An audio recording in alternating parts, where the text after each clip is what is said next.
Bonjour. 3 sources de problèmes dans le mariage africain.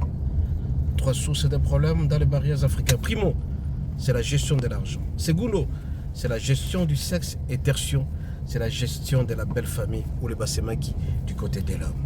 Nous allons commencer aujourd'hui, bien aimé, par la gestion de l'argent. La gestion de l'argent pose problème dans le couple et surtout quand l'homme est salarié. Très souvent et beaucoup de fois, l'homme ne sait pas montrer la totalité de son salaire auprès de sa femme. Il est dit 1 + 1 = 1. Et il est dit aussi l'homme qui dira son père et sa mère et s'attachera à sa femme et les deux deviendront une seule chaîne. Et donc, quand l'homme amène son argent, en principe, ça doit appartenir totalement dans le foyer. Qu'est-ce que nous ne voyons pas aujourd'hui? C'est que l'homme, quand il prend l'argent, il commence à dépenser lui seul sans pour autant associer sa femme.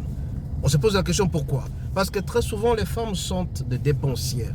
Vous pouvez donner de l'argent, le salaire tout entier, dans 2 ou 3 jours, le salaire est complètement terminé. Tu te poses la question, qu'est-ce qui s'est passé? Et surtout si elle est habituée au luxe, la femme ne sait pas gérer. Et donc, je vais tout simplement en appeler à la bonne gestion. Parce que cet argent, c'est à la fois et pour l'homme, et pour la femme, et pour les enfants.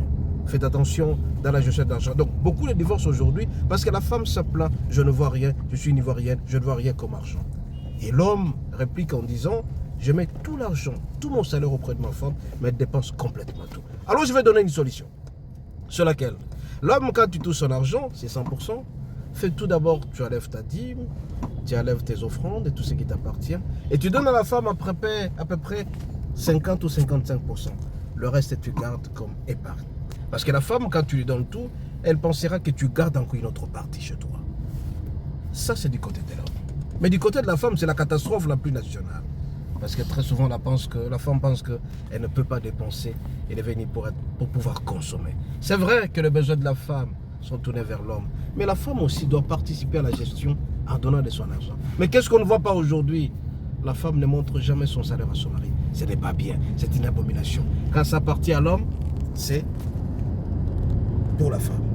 Et quand ça appartient à la femme, ce n'est plus pour l'homme. Et ce n'est pas intéressant. Je vous en supplie, bien-aimés. Femme, montrez votre salaire à votre mari.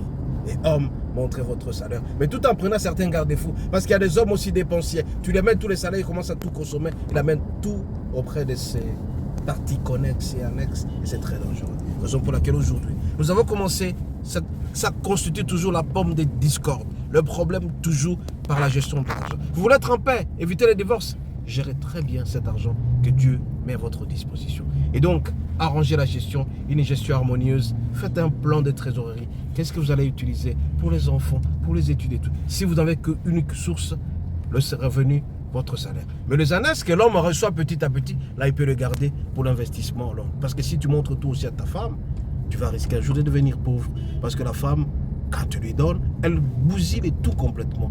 Alors, homme, tu vas acheter une maison et des annexes à côté, c'est-à-dire un peu d'argent à côté que tu retrouves dans les COP. Là, tu ne peux pas montrer. Mais le salaire, intégralement d'être présenté auprès de sa femme. Mais les annexes, c'est-à-dire, que vous aurez par-ci, par-là.